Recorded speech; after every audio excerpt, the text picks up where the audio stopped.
The pentagram. Hereunto we have exposed the magical dogma in its more arid and abstruse phases. Now the enchantments begin, now we can proclaim wonders and reveal most secret things. The pentagram signifies the domination of the mind over the elements, and the demons of air, the spirits of fire, the phantoms of water and ghosts of earth are enchained by this sign. Equipped therewith, and suitably disposed, you may behold the infinite through the medium of that faculty which is like the soul's eye, and you will be ministered unto by legions of angels and hosts of fiends. But here, in the first place, let us establish certain principles. There is no invisible world, there are, however, many degrees of perfection in organs. The body is the coarse and, as it were, the perishable cortex of the soul. The soul can perceive of itself, and independently of the mediation of physical organs, by means of its sensibility and its diaphane, the things, both spiritual and corporeal, which are existent in the universe. Spiritual and corporeal are simply terms which express the degrees of tenuity or density in substance. What is called the imagination within us is only the soul's inherent faculty of assimilating the images and reflections contained in the living light, being the great magnetic agent. Such images and reflections are revelations when science intervenes to reveal us their body or light. The man of genius differs from the dreamer and the fool in this only, that his creations are analogous to truth, while those of the fool and the dreamer are lost to reflections and buried images. Hence, for the wise man, to imagine is to see, as, for the magician, to speak is to create. It follows that, by means of the imagination, demons and spirits can be beheld really and in truth, but the imagination of the adept is diaphanous, whilst that of the crowd is opaque. The light of truth traverses the one as ordinary light passes through clear glass, and is refracted by the other, as when ordinary light impinges upon a vitreous block, full of scoriae and foreign matter. That which most contributes to the errors of the vulgar is the reflection of depraved imaginations one in the other. But in virtue of positive science, the seer knows that what he imagines is true, and the event invariably confirms his vision.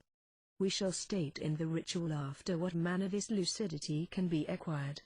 It is by means of this light that static visionaries place themselves in communication with all worlds, as so frequently occurred to Swedenborg, who notwithstanding was imperfectly lucid, seeing that he did not distinguish reflections from rays, and often intermingled chimerical fancies with his most admirable dreams.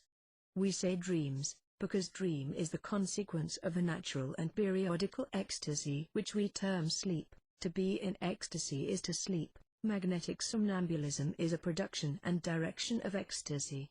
The errors which occur therein are occasioned by reflections from the diaphane of waking persons, and, above all, of the magnetizer. Dream is vision produced by the refraction of a ray of truth. Chimerical fantasy is hallucination occasioned by a reflection. The temptation of Street Antony, with its nightmares and its monsters, represents the confusion of reflections with direct rays. So long as the soul struggles it is reasonable. When it yields to this species of invading intoxication it becomes mad. To disentangle the direct ray, and separate it from the reflection, such is the work of the initiate. Here let us state distinctly that this work is being performed continually in the world by some of the flower of mankind, that there is hence a permanent revelation by intuition, and that there is no insuperable barrier which separates souls, because there are no sudden interruptions and no high walls in nature by which minds can be divided from one another. All is transition and blending, wherefore, assuming the perfectibility, if not infinite at least indefinite, of human faculties, it will be understood that every person can attain to see all, and therefore to know all. There is no void in nature, all is peopled. There is no true death in nature, all is alive. Seest thou that star? Asked Napoleon of Cardinal Fesch. No, sire. I see it, said the emperor, and he most certainly did. When great men are accused of superstition, it is because they behold what remains unseen by the crowd. Men of genius differ from simple seers by their faculty of communicating sensibly to others that which they themselves perceive, and of making themselves believed by the force of enthusiasm and sympathy. Such persons are the media of the divine word. Let us now specify the manner in which visions operate. All forms correspond to ideas, and there is no idea which has not its proper and peculiar form. The primordial light, which is the vehicle of all ideas, is the mother of all forms, and transmits them from emanation to emanation, merely diminished or modified according to the density of the media. Secondary forms are reflections which return to the font of the emanated light. The forms of objects, being a modification of light, remain in the light where the reflection consigns them. Hence the astral light, or terrestrial fluid, which we call the great magnetic agent, is saturated with all kinds of images or reflections. Now, our soul can evoke these, and subject them to its diaphane, as the Kabbalists term it. Such images are always present before us, and are effaced only by the more powerful impressions of reality during waking hours, or by preoccupation of the mind, which makes our imagination inattentive to the fluidic panorama of the astral light. When we sleep, this spectacle presents itself spontaneously before us, and in this way dreams are produced, dreams vague and incoherent if some governing will do not remain active during the sleep, giving, even unconsciously to our intelligence, a direction to the dream, which then transforms into vision. Animal magnetism is nothing but an artificial sleep produced by the voluntary or enforced union of two wills, one of which is awake while the other slumbers, that is, one of which directs the other in the choice of reflections for the transformation of dreams into visions and the attainment of truth by means of images. Thus, somnambulists do not actually travel to the place where they are sent by the magnetizer. They evoke its images in the astral light and can behold nothing which does not exist in that light. The astral light has a direct action on the nerves, which are its conductors in the animal economy, transmitting it to the brain. It follows that, in a state of somnambulism, it is possible to see by means of the nerves, without being dependent on radiant light, the astral fluid being a latent light, in the same way that physics recognize the existence of a latent caloric. Magnetism between two persons is certainly a wonderful discovery, but the magnetizing of a person by himself, awakening his own lucidity and directing it himself at will, is the perfection of magical art. The secret of this great work does not remain for discovery. It has been known and practiced by a great number of initiates, above all by the celebrated Apollonius of Tyana, who has left a theory concerning it, as we shall see in the ritual. The secret of magnetic lucidity and the direction of the phenomena of magnetism depend on two things: agreement of minds and complete union of wills, in a direction which is possible and determined by science. This is for the operation of magnetism between two or more persons. Solitary magnetism requires preparations of which we have spoken in our initial chapter, when enumerating and establishing in all their difficulty the essential qualities of a veritable adept. In the following chapters we shall elucidate further this important and fundamental point.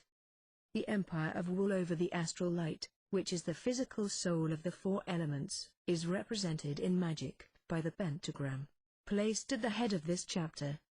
The elementary spirits are subservient to this sign when employed with understanding, and by placing it in the circle or on the table of evocations, they can be rendered tractable, which is magically called their imprisonment. Let us explain this marvel briefly. All created beings communicate with one another by signs, and all adhere to a certain number of truths expressed by determinate forms. The perfection of forms increases in proportion to the emancipation of spirits, and those that are not overweighted by the chains of matter recognize by intuition out of hand whether a sign is the expression of a real power or of a precipitate will. The intelligence of the wise man therefore gives value to his particle, as science gives weight to his will, and spirits comprehend this power immediately. Thus, by means of the pentagram, spirits can be forced to appear in vision, whether in the waking or sleeping state, by themselves leading before our diaphane their reflection, which exists in the astral light, if they have lived, or a reflection analogous to their spiritual logos if they have not lived on earth. This explains all visions, and accounts for the dead invariably appearing to seers, either such as they were upon earth, or such as they are in the grave, never as they subsist in a condition which escapes the perceptions of our actual organism. Pregnant women are influenced more than others by the astral light, which concurs in the formation of the child, and offers them incessant reminiscences of the forms that abound therein. This explains how it is that women of the highest virtue deceive the malignity of observers by equivocal resemblances. On the fruit of their marriage they impress frequently an image which had struck them in dream, and it is thus that the same physiognomies are perpetuated from generation to generation. The Kabbalistic usage of the pentagram can determine therefore the appearance of unborn children, and an initiated woman might endow her son with the characteristics of Nero or Achilles, with those of Louis or Napoleon. We shall indicate the method in our ritual. The pentagram is called in Kabbalah the sign of the microcosm, that sign so exalted by Goethe in the beautiful monologue of Faust. Ah, how do all my senses leap at this sight! I feel the young and sacred pleasure of life quivering in my nerves and veins. Was it a god who traced this sign which stills the vertigo of my soul, fills my poor heart with joy and, in a mysterious rapture, unveils the forces of nature around me? Am I myself a god? All is so clear to me, I behold in these simple lines the revelation of active nature to my soul. I realize for the first time the truth of the wise man's words, the world of spirits is not closed. Thy sense is obtuse, thy heart is dead. Arise.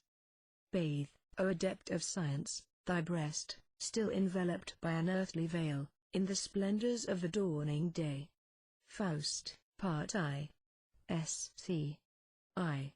On 24 July in the year 1854, the author of this book, Eliphas Levi, made an experiment of evocation with the pentagram, after due preparation according to all the ceremonies indicated in the 13th chapter of the ritual.